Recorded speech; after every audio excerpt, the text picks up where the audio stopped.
સાહેબનો જન્મ 14 એપ્રિલ 1891માં મહુવા મધ્યપ્રદેશમાં થયો હતો.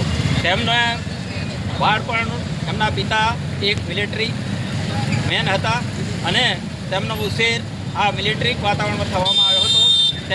તેમણે શરૂઆતનું શિક્ષણ, પછી ગ્રેજ્યુએશનનું શિક્ષણ, આ બધું શિક્ષણ લીધા પછી બરોડા મહારાજા સયાજીરાવ ગાયકવાડ એમને કોલંબિયા યુનિવર્સિટીમાં ભણવા મોકલ્યા હતા. ત્યાંથી એમણે PhD ડિગ્રી મેળવી અને આજ છેલ્લા 6 વર્ષમાં આટલો મહામાનવ, આટલો બુદ્ધિશાળી માણસ હજુ કોઈ એક સ્ટુડન્ટ પેદા નહીં થયો અને કોલંબિયા યુનિવર્સિટી સામે સાયમ્બલ ઓફ નોલેજનું એમનું સ્ટેચ્યુ મૂકવામાં આવ્યું છે.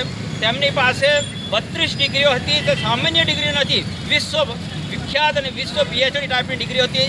અને એ મહામાનવ એ સમાનામાં 100 વર્ષના ઇતિહાસમાં આટલા બુદ્ધિશાળી માણસ આ ભૂમિ પર કોઈ પેદા થયો નથી.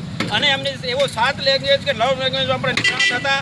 તેમને એક ફિલ્ડ એવું નહીં બાકી રાખ્યું કે જેમાં એમના વિચારો એમના મૂક્યા ના હોય. મહિલાઓને મેટર્નિટી લીવથી માંડીને વેટ પ્રથાથી માંડીને સમાન કાયદો, સમાન હક, સમાન મજૂરી, આ બધી જ વસ્તુમાં એમણે આવ્યું છે. બાબા સાહેબ આદિવાસીઓ માટે અનુસૂચિત 5નો અમલ કરવા માટેનું પણ કીધું છે, એમને હક્કો આપ્યા છે. આજની તારીખમાં બાબા સાહેબનો આ દેશ કે કોઈ પણ માનવ સમુદાય અને વિશ્વની યુનિવર્સિટીમાં પણ બાબા સાહેબનું બંધારણ ભણવામાં આવી રહ્યું છે. આટલું સર્વશ્રેષ્ઠ બંધારણ માટે બાબા સાહેબ કીધું હતું કે મેં આ રથ અહીંયા સુધી લાવ્યો છું, એ રથને તમે આગળ ના લઈ જાઓ તો કંઈ વાંધો નહીં, પણ પાછળ ના જાય એનું ધ્યાન રાખજો.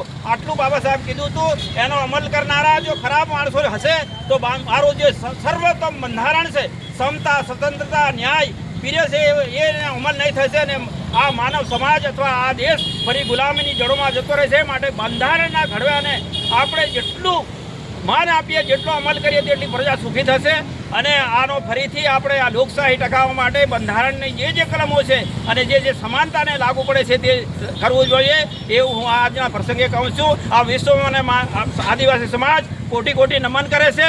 બાબા સાહેબ અમર રહો, બાબા સાહેબ અમર રહો, બાબા સાહેબ અમર રહો.